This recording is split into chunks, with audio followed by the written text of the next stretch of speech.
dobrodošli vsi v mini teatru na pogovoru o spominu na holokaust. Pozdravljam gospo Violo Gorišev-Pap iz Budimpešte, Ireno Šumi, ki bo tudi vodila pogovor, in Ota Lutarja, dva slovenska strokovnjaka, ki sta verjetno naredila največ za spomin na holokaust, na drugo svetovno vojno, na slovensko-judovsko skupnost. Dobrodošla oba dva. Please.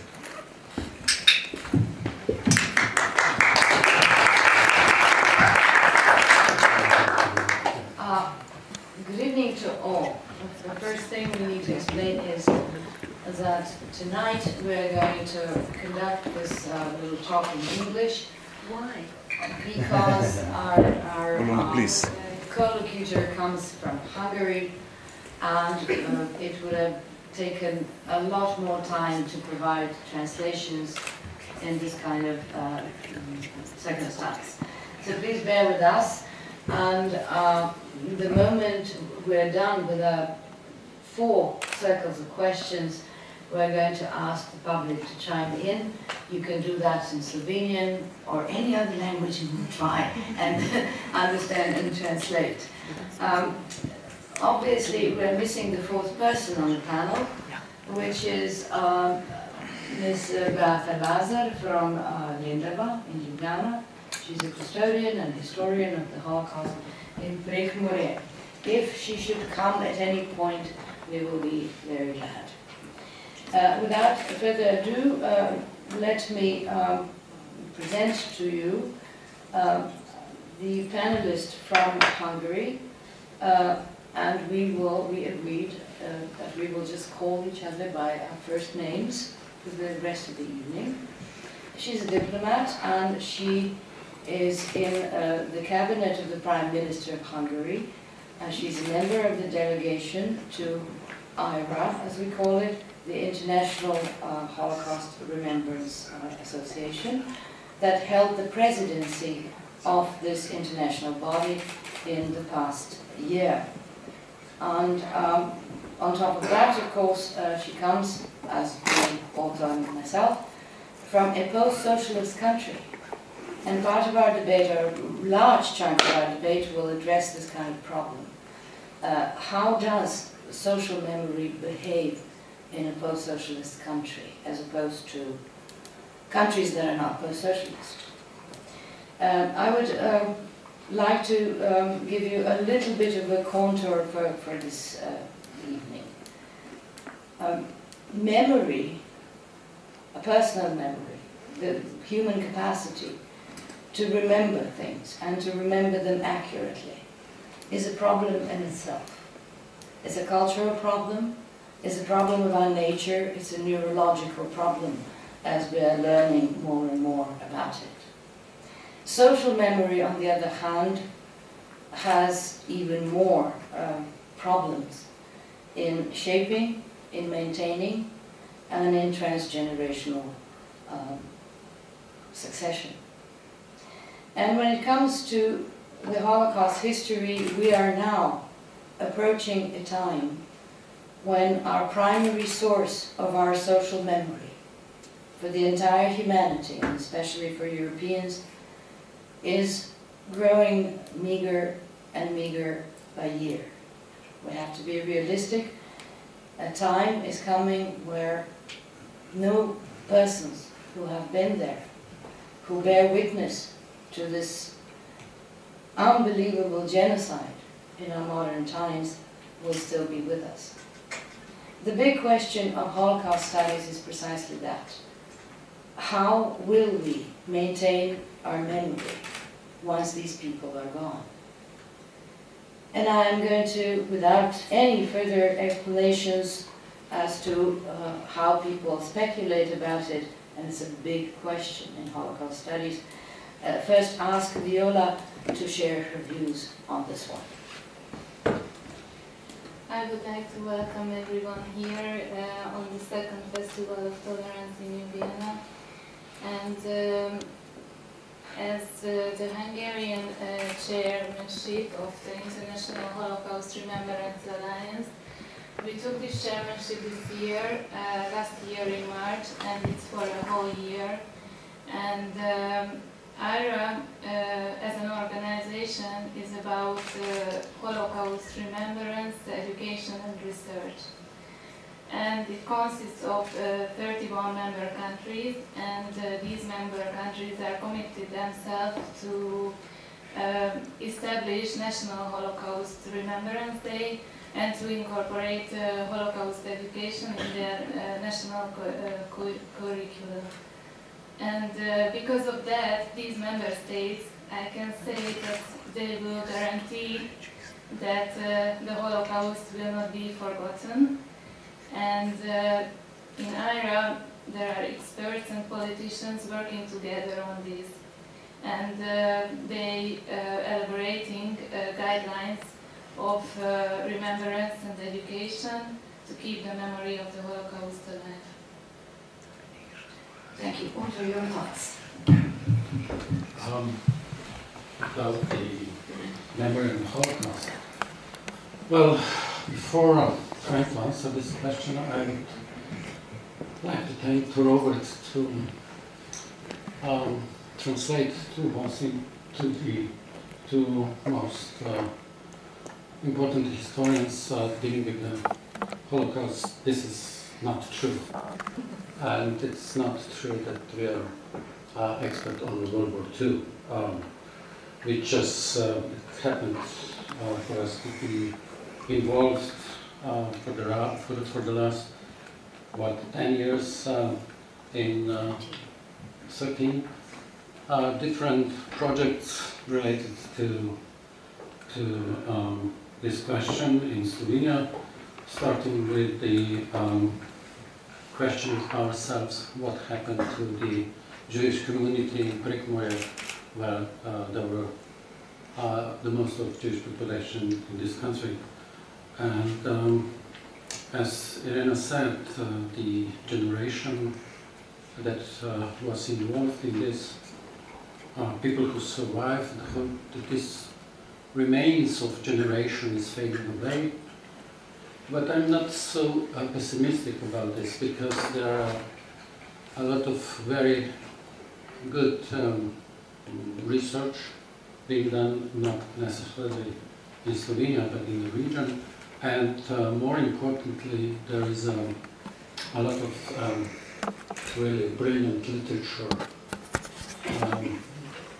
on this. And as you probably know, in the last 10-15 years, there were at least 3 people awarded Nobel Prize for their literary work, and all of them are connected to this question. And since we have a Hungarian guest here, I think the last one was the Hungarian writer, and I like his work very much. So in this sense, I'm not so pessimistic. So speaking of memory, not only related to or connected to Holocaust, but in general, one has to know who speaks and what we are talking about. So me as a historian, I'm interested in collective memory, or more precisely in how this collective memory is being changed for the last 25 years because of this, in this so-called post-socialist world. And I would like to press on this point. It is a fortunate circumstance that one of our panelists is from Hungary, because the greatest loss of Jewish life during the Second World War was in the Hungarian-occupied territories in Prekmurje, and the Jews in Prekmurje were the first, among the first, to fall victim to Eichmann's infamous plan of extermination of all Hungarian Jews. Around 500 lives were lost in Prekmurje alone, 62 of them were children, and everything happened starting with the 26th of April of 1944. Now, Hungary and Slovenia alike, and with them so many Eastern European countries, have, after the war, faced a period of some kind of death of memory or suppression of memory. And I would like Viola to address this. How was this experience, the communist period in Hungary, for Hungarians and their social memory on the Second World War and the Holocaust? Yes, it's a very important question to talk about this because in the communist times it was not able to talk about these questions or to organize any debates like this today. So I think in our countries, like in Hungary and Slovenia, we had 20 years now, to more than 20 years, to face our past and to talk about it. And I would say that this period was successful because we joined the IRA and we worked together in IRA, and in Hungary we introduced the Holocaust, National Holocaust Memorial Day, which is on the 16th of April.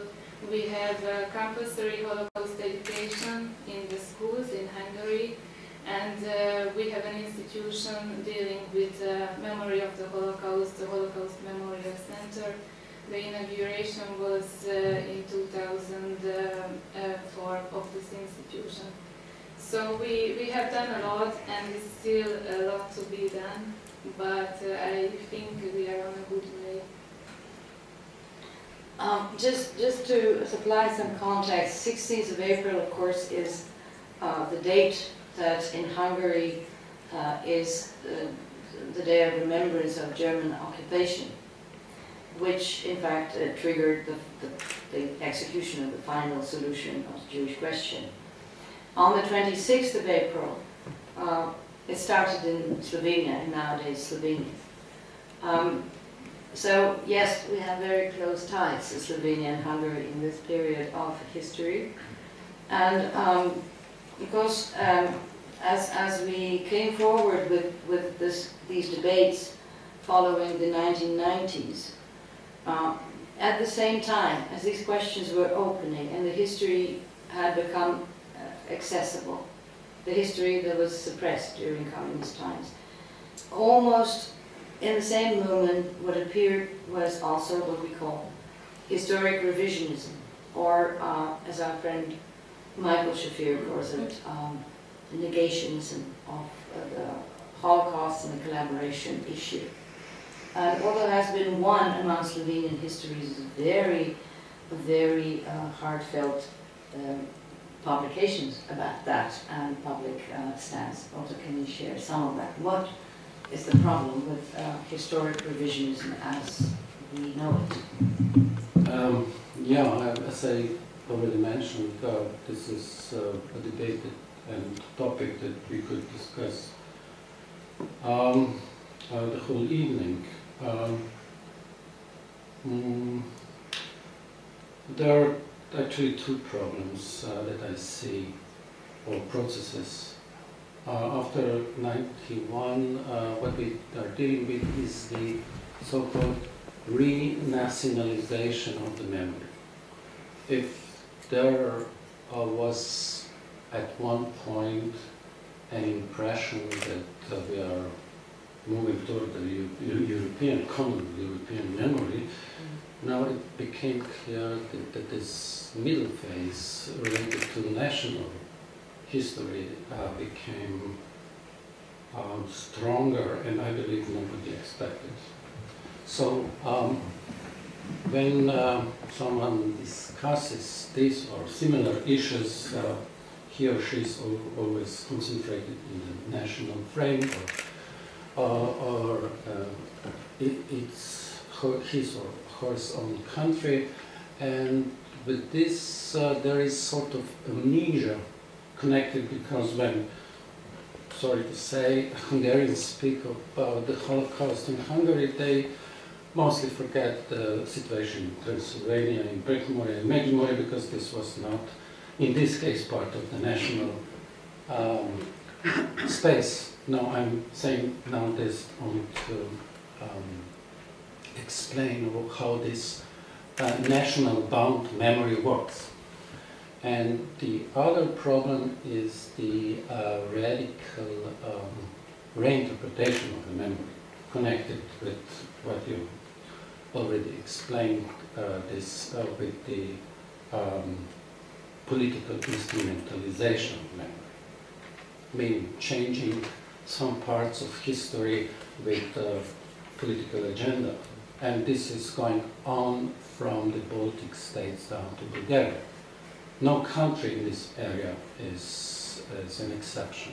So going back to the national framework, we have a nice example of Bulgaria, which is praised because of they saved 50,000 Jews, and in the same time we forget that the 9,700 and something Jews from Macedonia were actually deported to the camps by Bulgarian forces. So.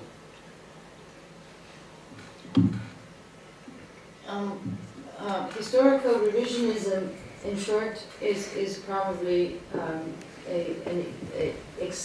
especially an Eastern European problem after 1990. And there are so many problems here, and one of them is, of course, minimalizing the guilt or the responsibility of one's own nation during Second World War. Now, as Otto says, this is a kind of continuation of this kind of nationalism. Somehow we seem to be unable to figure out what our cultural ancestors were really guilty of and how they managed their world. We still seem to think that this is us, and of course it's not exactly us. The generations have changed. This Blutenboden understanding of national continuities is probably something that is very Eastern European, or in this case Central European, including, of course, Austria, the entire space of the ex-empire.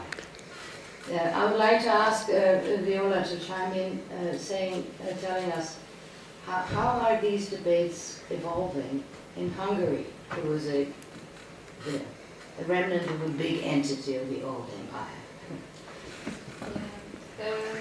I'm really happy that we have many debates about our complex historical questions, and it's in Hungary these debates are lively, and it shows that we did not have enough time to work on our own history, but from the governmental side, they declared many times that we take the responsibility for what has been done during the Holocaust, of course I would like to mention that it took 55 years to establish the organization of the IHRA, International Holocaust Remembrance Alliance, after the Holocaust. So it takes time that this question will be debated. Yeah, so talking about IHRA, Hungary joined a lot earlier than Slovenia did. So much so that in 2011, when Slovenia joined in, Hungary was one of the rapporteur countries for Slovenia, the other being Israel. Right? Now, Hungary has been somewhat of a big target in the last years about precisely this kind of Holocaust denial, or Holocaust diminishing, or Holocaust relativizing problems. Perhaps Viola will explain later what happened. There was quite a bit of a crisis within IHRA in 2014, just before Hungary took over the presidency. because obviously the current government also, other than trying to make a viable version of the Hungarian history during Second World War, also honors some kind of perspectives on relativizing the whole question. I would like to propose that Slovenia is lucky not to get under scrutiny, because all these things really happen in Slovenia, and then some. Otto, again, it's going to be we have to be you. I'm trying to understand what you mean. So, are we better or worse than Hungary in the Holocaust history? Yeah, well, what I was trying to say when I started with this problem of framing everything into the national, either history, culture, or whatever, is that we then speak of us and them. Exactly. And this hinders us to individualize either guilt or something which is good. So yeah, it's clear Slovenia being part of this area shares some of the problems with Hungary, starting with this long preparation on starting with this debate. You have said it took them more than 50 years to establish the association, and I actually like this diplomatic optimism. You know, always trying to see a good part of the whole process. Well, there are not many differences in the sense that, like in Hungary, people were usually thinking on Holocaust as on something that happens somewhere away, not there. So when they would discuss this in schools, or when this was part of school curricula, it was always stressed as something happened in Auschwitz and places outside our nation. So we are not the one who were responsible for this. And this is what started actually in the 80s and then in the beginning of the 90s. We were faced with our responsibility, and this is something what we share, I believe. And you know what was going on in Prekmurje and how we started this, and so on. So we can. I knew that. Viola, I'll be direct with this question. Because Hungary is significantly bigger than Slovenia, it also faced significantly bigger criticism under the government of Prime Minister Orban, and the treatment of the entire historical memory and Holocaust question. You said that, of course, Hungary as a political entity understands its historical complicity in the Holocaust. However, this kind of thinking that is rather prominent and debated, that everything bad really started to happen with the German occupation, was, I think, the brunt of the problem within the IRA and the Hungarian standpoint.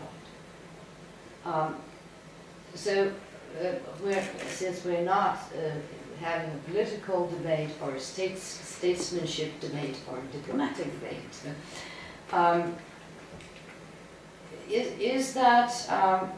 do you think that it will stay as a permanent impression? And Hungary is, again, not the only one.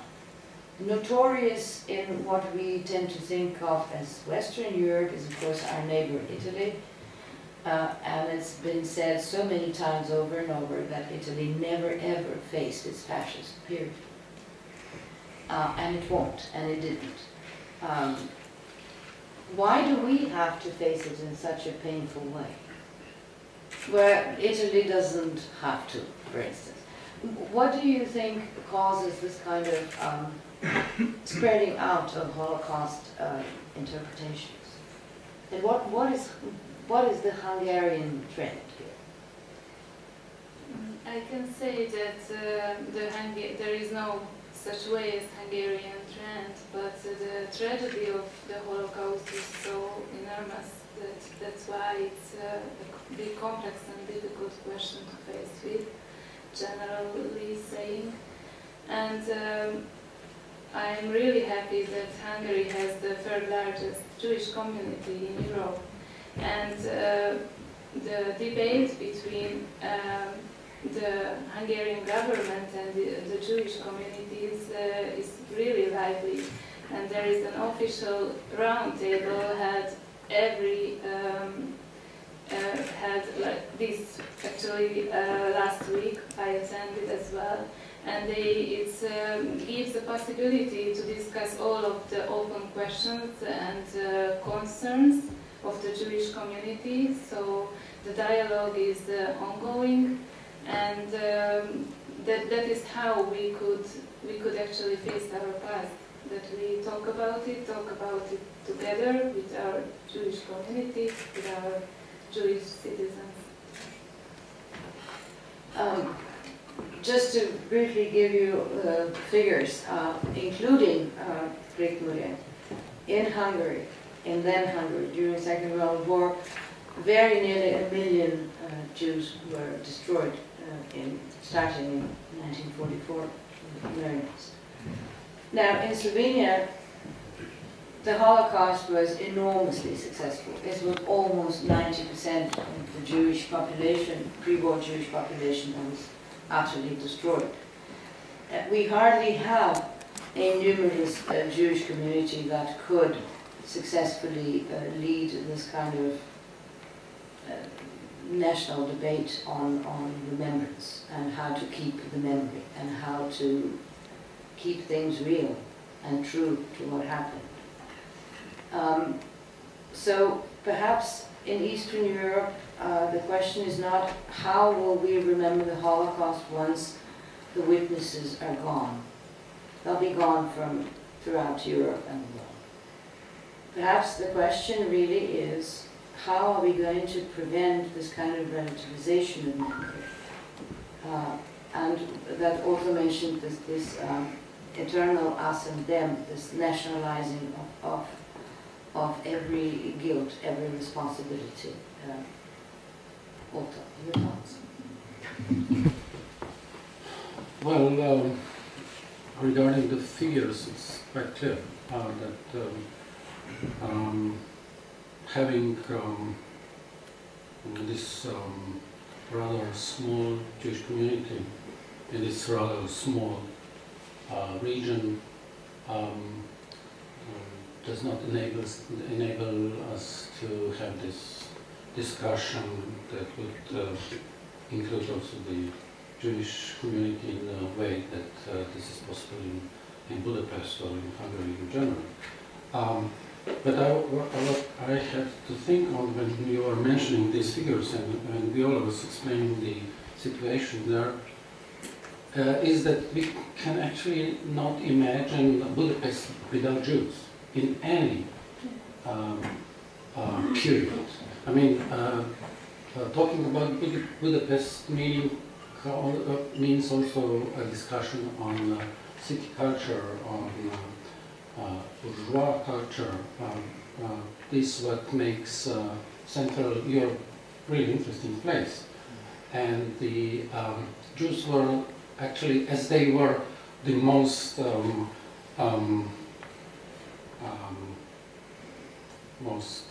dedicated Germans, Austrians, they were also most dedicated people who lived in Budapest, or people who would be connected with Central Europe. So, and this is something that goes on still.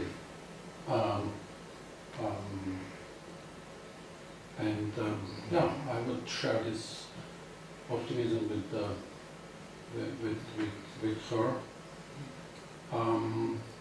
Yeah. So before we open this discussion to the audience, just one more instigation and one quick round of opinions. for several months now, so many people, especially people who studied the Holocaust, are saying that we're once again in circumstances in Europe that are, if not concretely, then certainly structurally or systemically similar. Talking about refugees, or the so-called refugee crisis. That is an ongoing problem, and given that Hungary and Slovenia again seem to eerily share the same thinking about this, erecting all this barbed wire fences and the stuff most of the people certainly thought are way in the past. What have we forgotten about that part of the Holocaust?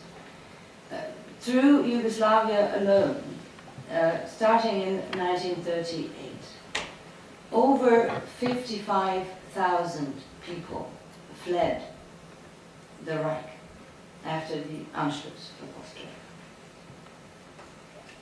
This is a part of our history that we seem to have forgotten. And it's a challenge given our talk about how social memory works. 55,000 people you cannot easily forget were going through your streets and your squares, your villages and your cities. And the same discourse that is now sowing so much panic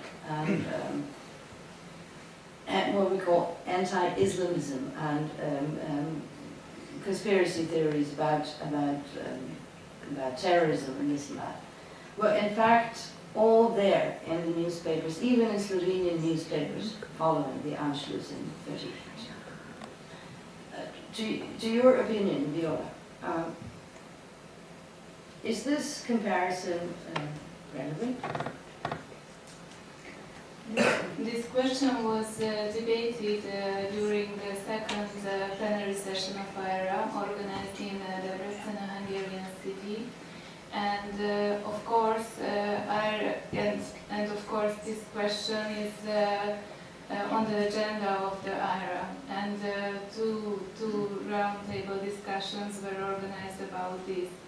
And it was stated that, of course,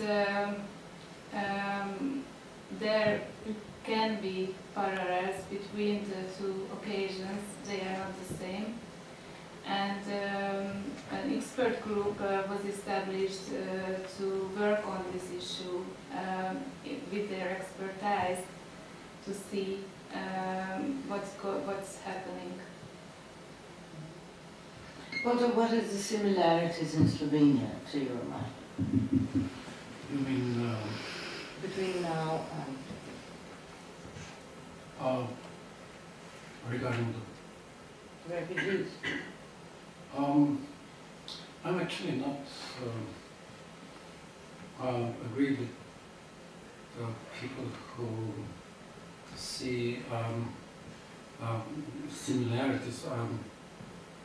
I cannot discuss the issue in Hungary because I'm not informed simply, and I'm not following the news in this regards.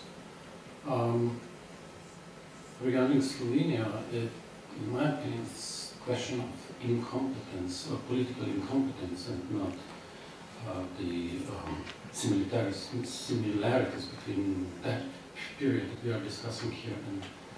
And I'm actually thinking that these comparisons are not in place because they somehow misplace the whole issue and lead this in some other directions I don't like. So, in the first place, as I said, I think there's a lack of strategy, the lack of competence for handling in such occasions.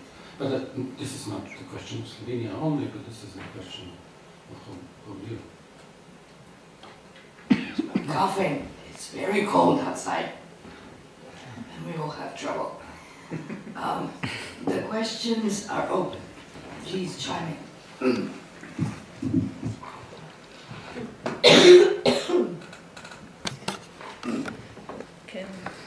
Is the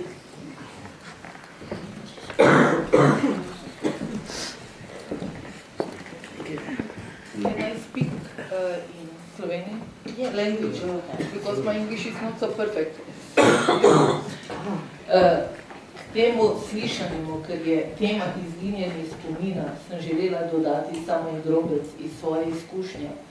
Res je, da spomini izginjajo in da po tolikih letih je težko pričakovati, da bo obstajalo veliko prič, sicer to vidimo tudi na tem festivalu. Ampak dejstvo, ki je mogoče premalo omenjeno, je to, da spominov včasih ni tudi zato, ker jih nikoli ni smelo biti ali po nekem naključju se to ni zgodilo. Skratka, spomini, ki bi lahko obstajali in bili dokumentirani v nekaterih družinah, so ostali iz različnih vzrokov skrivnost tema, zamolčana tema. Konkretno, moja babica, ki je bila Madžarka in je študirala učiteljišče na Madžarskem, je enkrat samkrat omenila Jude in to takrat, ko je imela približno 70 let, vprašala, koliko sošolk še živi iz tega njenega učiteljišča. Pa je rekla zelo malo, ker je bila večina mojih sošolk Judi in so jih pobili med vojno. To, da je domnevno, ker dokazov za to pač ni, moj dedek reševal Jude iz Budimpešte leta 1944, sem zvedela po naključju, skoraj po naključju pred 10 leti od zadnjega živečega sorodnika, ki je lahko govoril o tem. Tisto vprašanje, ki zdaj zame je še aktualno, je pravzaprav to, kaj je bil razlog, da se o tem toliko let ni govorilo, in drugi mogoče še pomembnejše vprašanje, namreč pomembnejše za vse. Zakaj pravzaprav take stvari, mogoče nekaj zelo pomembnega za osebno zgodovino, se ne govorijo. Ali je bil to strah, ali je bil predsodek, ali je bilo kaj tretjega. Teh razlogov pa verjetno nikoli ne bom izvedela. In še mogoče zadnja stvar, ali je v takih primerih sploh smiselno poskušati nekaj raziskovati, če so pravzaprav rezultati tako negotovi, tako nepodkrepljeni. Moj odgovor moj čisto osebni odgovor je, da se vseeno splača, da se splača narediti vse, iztrgati tiste drobce resnice, ki jih še pač lahko ohraniš. Ali je to razmišljanje po mnenju pravih raziskovalcev pravilno? Thank you. This was the intervention of the renowned Slovenian journalist, Ms. Jasna Kontra-Salomon, who has contributed to a volume that is going to be presented in this very place on the 28th of January regarding the Slovenian righteous among nations. It's a book that is coming out simultaneously in Slovenian and in English. So at this occasion, please come join us on the 28th. Her question, of course, pertains to the relevance of this kind of historic research that she has attempted in her own family. Her grandfather, Julius Kondler, was part of a saving operation of allegedly Jewish medical doctors across the then border to Serbia. Now, as a researcher myself, I would say that I totally agree with your conclusion that, of course, it's worth every effort to research our past. But her main question is, Viola, what are the reasons why in Hungary, as well as in ex-Yugoslavia and Slovenia, these memories were so repressed after the war? Because we were not able to talk about this, what was happening during the Second World War for a really long time. And I'm really happy that my generation can still listen and hear a first-hand testimony. And that's why it goes back to our topic, that's how important to record these testimonies, because after that we can educate later on when time passes just from these recorded testimonies. So that's why, and it's really important to invite to commemorative events survivors, and we organize many events with listening to our survivors, to face with their stories and to know what has happened. Thank you. Ota, why do you think the memory on the Holocaust was so suppressed in Slovenia after Second World War? And why was there this insinuation that it happened somewhere far away, never in our place? Well, these are actually two questions. But I would use Slovenian to be able to explain this more precisely, and then I'm going to translate myself. Torej, moja angliščina je še slabša kot vaša, gospod Komentar, zato bom jaz poskušal na kratko najprej v slovenščini povedati nekaj, kar sem v tem prostoru že pred 2 leti poskušal povedati. Nikoli ni bilo v tem prostoru, evropskem, ameriškem ali katerem koli, na to temo toliko spominov okoli nas, kot jih je zdaj. In vedno več jih je. To zaradi tega, ker je tudi tehnologija napredovala in je mimogrede mogoče spraviti neko pričevanje na različne portale, na različne inštrumente, skratka tega je vedno več. Jaz sem se samo bal, da bo prišel v tej debati do tega, da bomo vsi skupaj obtožili komunizem kot tisti, ki je kriv, da se o holokaustu ni govorilo v bivši socialistični državi. To enostavno ni res, ni bil samo komunizem tisti, ki je bil za to kriv, ampak so bili razlog za to tudi sami preživeli, zaradi tega, ker po doživetju, ki so ga doživeli, oziroma skratka po tem, kar so doživeli, veliko od njih ni bilo pripravljenih o tem govoriti. In to v ZDA, celo v Izraelu. Skratka, so bili ljudje, ki enostavno niso govorili, in so govorili šele naslednji generaciji, govorili so šele svojim vnukom in v tem je enormno literature, zakaj prva generacija ne ve nič, zakaj otroci svojih staršev, ki so bili žrtve ali pa celo storilci, niso vedeli nič, zaradi tega, ker so se eni ali bali, ali pa je bila izkušnja tako res pretresljiva, da se o tem ni govorili.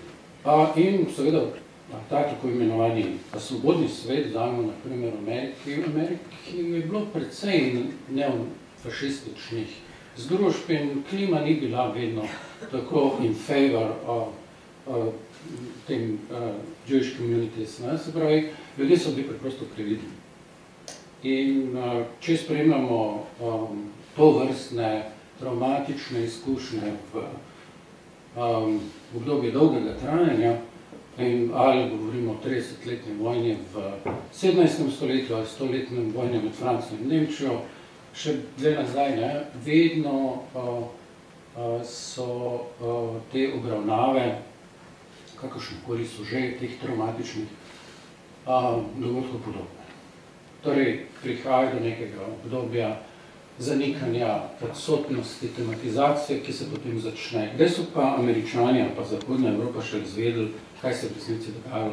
Koliko ljudi je pa lahko pogledalo te dokumentarne posnetke iz Auschwitza ali pa iz Dachau? Zelo malo. S tem so se ukvarjali eksperti. Koga je pa zanimalo, kaj govorijo oni manijaki na Nürnberškem procesu? Kdo je pa sploh videl tista pričevanja? Torej, zelo malo ljudi in to je začelo nastajati v poznih 60-ih, predvsem 70-ih in 80-ih leta. Zdaj, ta kultni Spiegelmanov Maus je šel šele na začetku 80-ih. Now, I'm not going to translate all of this, what I was trying to say. I was just wanting to stress that never was so much memory on this topic as it is today, what we have today, and possibilities to get knowledge about this, and that this is a phenomenon that's not related only to Holocaust, that after such a stressful, traumatic event, a period of time is needed, that people who were part of this simply emotionally digest what happened to them, and after that they are sharing this, and usually when they try to do this, they're not sharing with the first generation, but second generation. There are a whole bunch of literature describing how the survivors started to tell their story to the second generation, I mean the grandchildren. So, and I'm happy for this, that we have the technology, that we have means, that this memory actually is not fading away. What is fading away, and what we actually stressed in the beginning, is the people who were part of this. They are simply dying out. Yeah, generally in the West they think that it was the process that took place in Israel in 1962 against Adolf Eichmann. It's probably one of the most unusual processes in the history of the world, obviously, that sort of really brought to light this kind of testimony, because that was the first systemic occasion for the survivors to speak. And not only did they speak, very many were fainting and couldn't speak. And for those of us who've done Holocaust research, this is a constant problem. That's the most typical situation of a Holocaust survivor is they will never speak about it. And it's a huge problem. Only few people actually speak. And now, given that to survive the Holocaust was by far the rarest experience of the Holocaust, and that of the survivors, perhaps 10% really speak, were ever willing to speak, as Otto says, and certainly not to their children. A situation that created a generation of trauma, first generation after the Holocaust, a phenomenon that is well researched in literature. So that's another curious thing about social memory. The moment we're about to lose the authentic witnesses is when we really start to remember. You know, humans are funny creatures. We are funny creatures. More questions, please. Firstly, I would just like to say thank you so much to all the lovely panelists. You guys are amazing. And my question is related to this kind of idea that also Udi Aloni, who has been at this festival, the director, brought up, this idea of the Holocaust industry. I guess a pretty realistic way of keeping the memory of the Holocaust alive is, of course, through education. And of course, there are a lot of benefits in education, that people can empathize more with the Holocaust now. We have more resources, like Dr. Luther said. But now, my question is, how do you feel about this idea of the Holocaust industry? Is there something, you know, basically from Schindler's List onwards, is there something besides technology happening now that makes people so interested in going back to this theme and thinking about it a lot and making so many movies about it? Is it helpful? Personally, I think it's great, but I would like to hear what you guys think. Thank you. Well, I'd actually like to add something to this. This is actually a very good question, and mentioning the film industry, for example, for me still Sophie's Choice is most how should I put it, heartbreaking film on this topic. Particularly the scenes that are showing how this leading character has to decide whom she puts away, either her daughter or her son. I mean, this is still part of very powerful testimony, although it's fiction. And this is the most important part, at least for me. Either we speak about the film production or literature that I already stressed in the beginning, and I just finished reading the beautiful book of Amos Oz, the tale of love and darkness. And if someone is interested also in a way in the Holocaust, although he speaks of his family in Israel, a person can learn really a lot about this emotional topography of people who survived or either fled Europe before Holocaust started. So there are really a lot of very good literature and also the scientific work, but the literature and other industry has this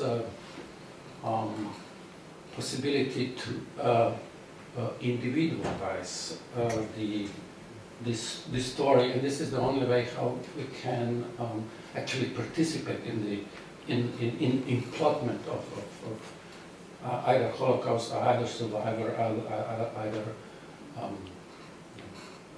so. Yes, To your question. Najprej bom govorila po slovensko, ker se mi to zdi prav. Naravno. Veste kaj, en zelo lep film bodo nocoj na sporedu, in sicer sva ga Robi in jaz že videla, Savlov sin. In jaz bi rekla vsem tistem, ki ga niso videli, da naj si ogledajo ta film, ker je, kljub temu, da smo videli veliko teh filmov o holokaustu in tako naprej, vedno še bolj poseben in še bolj temeljit in še bolj tragičen, če je to sploh lahko mogoče, in mogoče je zdaj čas, da se to omeni in da si mogoče gospodi, I would like to refer to you. Because tonight it's going, what language do you speak? All three. You are not Slovenian, are you? Slovenian, yes. Hungarian, yes. Oh, you are? Can you speak Slovenian? Yeah. I'm seeing it, yes. Razumeli, kaj sem rekla. Glede, to ima ta ameriški akcent, da sem mogla. A veste kaj, ta film si oglejte. Bom, absolutno. Ker je izjemno tragičen in tukaj se niti ne vidi toliko teh tragedij, človeških tragedij direktno, ampak vsi ti ukazi, ki so bili izrečeni na tako krut način v tem koncentracijskem taborišču, ki se skozi ukazi, komanda, to je tako tragično. Jaz tazga filma še nisem videla. Jaz sem videla veliko malo hollywoodiš celo posnetih filmov na to temo, ampak to pa res priporočam vsem. Ker vem, da je danes na sporedu, zato se mi zdi prav, da to rečem. It's also, you know, I would like to refer to you. I'm glad when you are saying that you are communicating with the Jewish community in Budapest. I've got one experience. I was there on some sort of gathering, Jewish-Slovenian gathering, and also gathering Jews from all parts of the world, European and American. And that was 3 years, bom potem tudi po slovensko. 3 years ago. It was, I think, on the same epoch of time when the Rabbi House was attacked in Budapest, and also Bet Knesset, a synagogue. Look, I'm not accusing, especially not you because you are young, you know. But no one at all, because also in this country we would like to be polite and we would like to say, oh, this is not a problem, but underneath it's always a problem. Because when we went on that gathering and to the Bet Knesset, to synagogue, we were protected by the police. So I'm very glad when I hear from you that you are communicating with Jews and other people in Budapest, and that you have nice relationship with the minority. But my question is how serious this goodwilling towards Jews in reality is. I'm going to translate. Saj verjetno ste vsi razumeli, se mi zdi fair, da tiskani, da povem po slovensko. Jaz sem imela tudi tako zelo srhljive izkušnje, nič grde, ampak tako človek je vendarle zelo nekako paraliziran, ko vidi, da ga policija spremlja v sinagogo, ampak policija je bila iz Izraela, je bil Mossad. It was Mossad who protected us. So how serious it is, I hope it is, and it's getting better. Because I know the demonstrations were beforehand, you know, against Jews. I do trust you when you say that now it's going to be better and that you are communicating and you are trying to do your best, that this is not going to be violent any longer. Yes, there is anti-Semitism in Hungary as in other countries as well, and it's a serious problem, anti-Semitism. Yeah, I know. And yes, it's absolutely agree with you that security is the first question, and that's why it was on the agenda of this Jewish roundtable. So the Jewish community could ask for more security, more police guards, but and the government was really cooperating. And if they have a concern or let's say bad feeling, then they can phrase it, and they are every building like the synagogue is protected as in other places as well. Yes. But I would like to say that Budapest is a safe place now, so please you come to Budapest, because everyone can I'm not worried at all.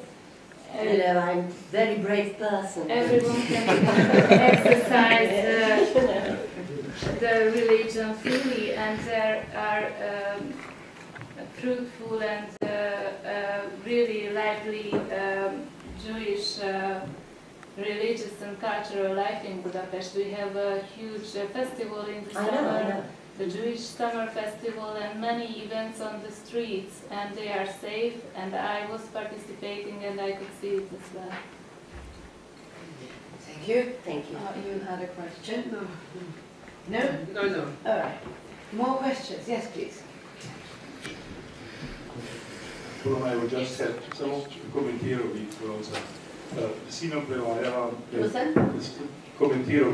sinom prevajava roman, pripoved Aleksandra Bergaminija